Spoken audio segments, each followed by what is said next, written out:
इचलकरंजीत प्रेम प्रकरणाच्या वादातून तरुणावर गोळीबार.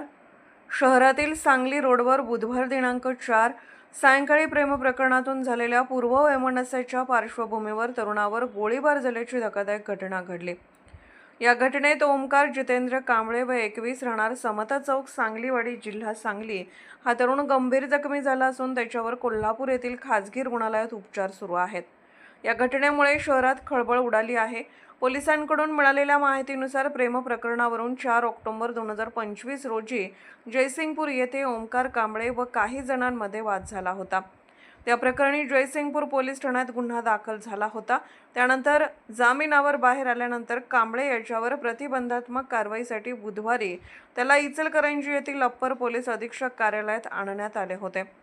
कारवाई पूर्ण झाल्यानंतर कांबळे व पोलीस कॉन्स्टेबल जगदीश पाटील हे दुचाकीवरून जयसिंगपूरकडे निघाले होते.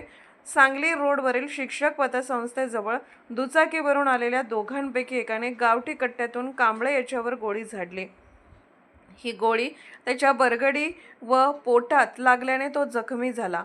दरम्यान हल्लेखोरांनी घटनास्थळावरून पळ काढला. पोलीस निरीक्षक महेश चव्हाण यांनी अनुराग अमोल सूर्यवंशी राहणार पुजारी यांच्यावर संशय व्यक्त केला असून पोलीस पथके संशयितांचा शोध घेत आहेत. Bureau report SR news 24 Ichalkaranji.